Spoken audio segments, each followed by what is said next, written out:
Hello, I'm JDM Lavinio from BSBN 1, Section 15. This is our performance task on understanding of self. Max Weber, a sociologist and one of the founding father of sociology. His true name is Carl Emil Maximilian Weber, also known as Max Weber, born on 1864 and died on 1920. He is a German philosopher and sociologist. He is regarded as the proponent of anti-positivism thought and argued that society can be understood by studying social actions through interpretive meaning. The actors attached to their own actions. This thought led to the development of an interactionist perspective on sociology. He also developed or completed the theory of bureaucracy, a basis for systematic formation for any organization designed to ensure efficiency and economic effectiveness.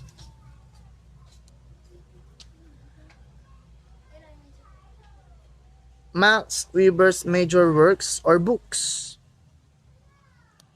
One is the Protestant Ethic and the Spirit of Capitalism, 1905, and the Religion of India, the Sociology of Hinduism and Buddhism, 1915. Contribution to Sociology by Max Weber.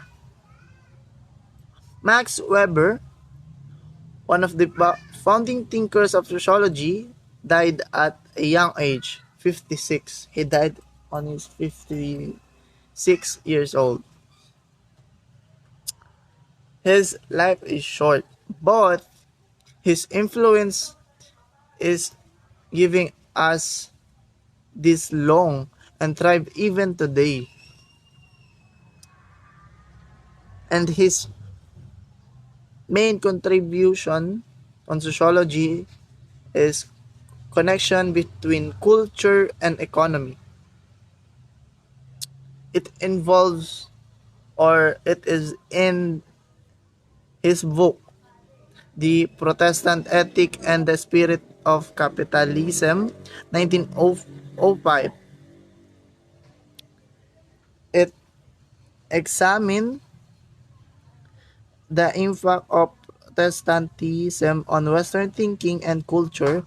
In this book, Weber tried to understand why some countries were more able than others to build strong capitalist economies. He theorized that religion was the key to this issue. He argued that Protestantism, an example of Protestantism is the Protestant.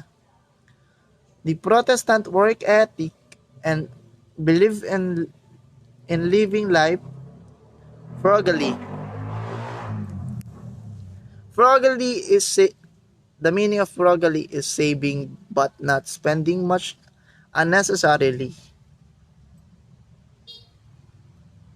It helps to develop the capitalist economy system.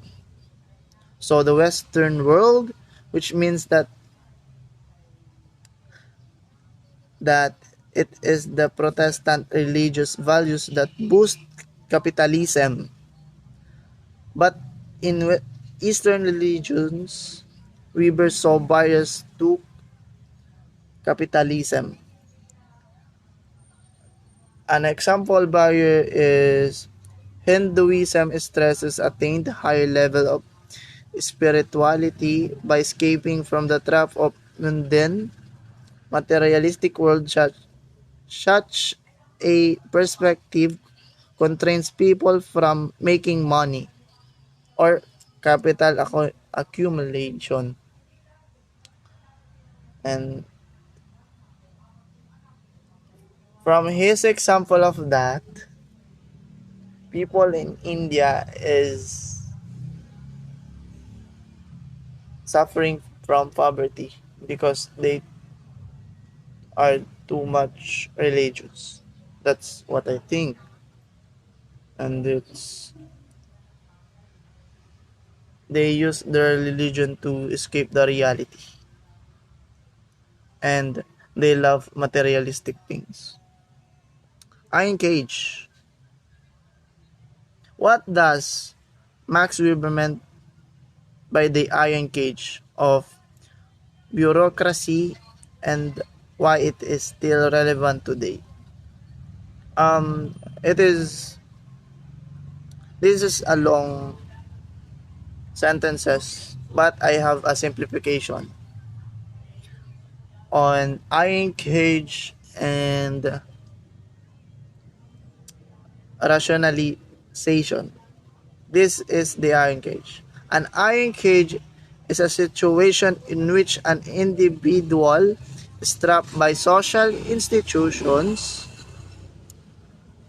and rationalization, a belief that modern society should be built around logic and efficiency rather than tradition. I will explain in Tagalog.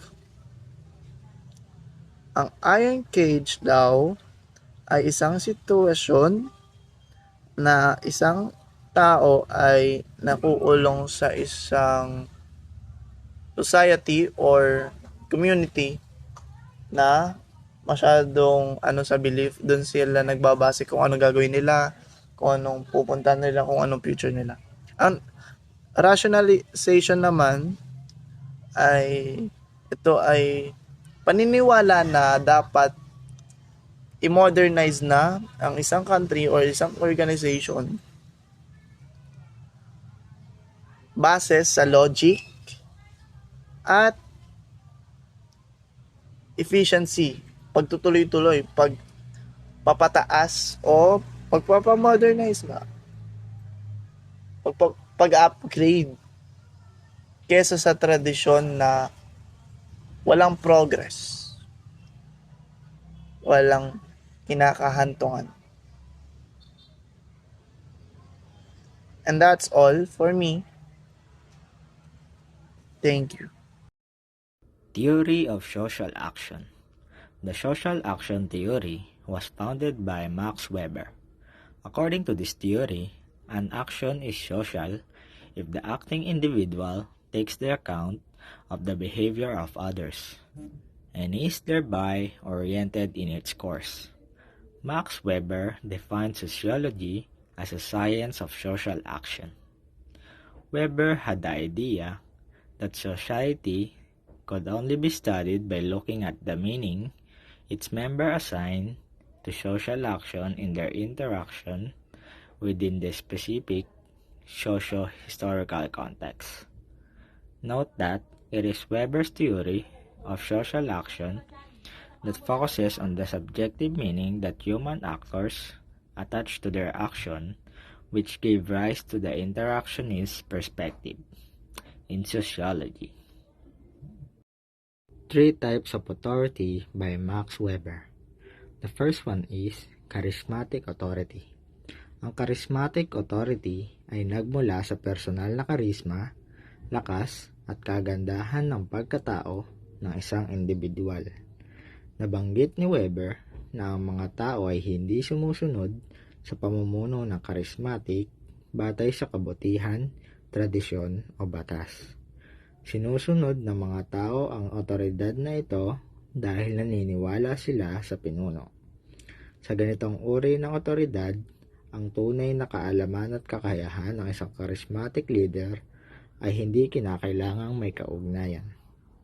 hanggat ang mga taong pinamumunuan nila ay naniniwala na sila ay may kakayahan, kaya iginagalang ang kanilang otoridad. Ayon kay Weber, mahirap lalo na para sa mga pinuno ng charismatic na panatilihin ang kanilang otoridad. Ito ay dahil ang kanilang mga tagasunod ay dapat palaging gawing lehitimo ang kanilang otoridad para mapanatili ng pinuno ang kanilang kapangyarihan. Second type of authority is traditional authority.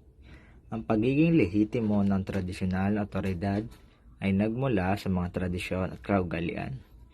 Inilarawan ni Weber ang sistemang ito bilang authority of the eternal yesterday. Ang isang mabuting halimbawa ng isang tradisyonal na sistema ng otoridad ay isang monarkiya. Karamihan sa mga pamahalaan sa buong kasaysayan ay humantong ayon sa form na ito ng otoridad. Sa form na ito ng dominasyon, tinatanggap ng mga subordinates ang uri ng otoridad. Tumanggi silang hamunin ang tradisyonal na karapatan na isang malakas na grupo o individual. Naniniwala si Weber na ang tradisyonal na otoridad ay lumilikha at nagpapanatili ng mga hindi pagkakapantay-pantay. Kung ang otoridad na ito ay hindi hinamon, ang pinuno ay mananatili sa kapangyarihan ng walang hanggan. Third type of authority is legal rational authority. Ay kilala rin bilang bureaucratic authority or legal authority. Sa ganitong uri ng otoridad, ang isang individual o naghaharing pangkat ay nagbibigay ng kapangyarihan batay sa legal na tanggapan. Kapag ang taong nasa kapangyarihan ay umalis sa kanilang opisyal na posisyon, nawala ang kanilang otoridad. Ang mga namamahala ay legal na karapatang gawin ito, at tinatanggap ng mga subordinates ang legal na otoridad na ito. Nabanggit ni Weber na ang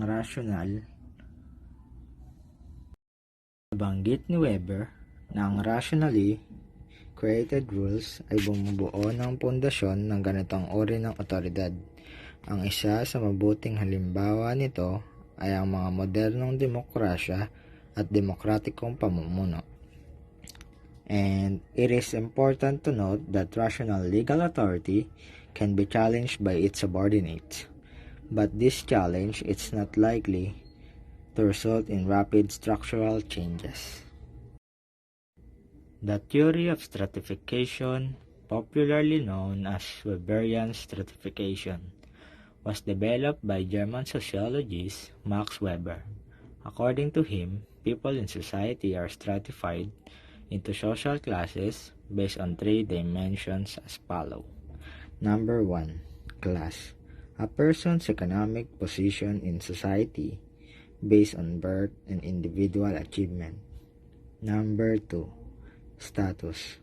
A person's social position or standing relative to that of others. 3. Party.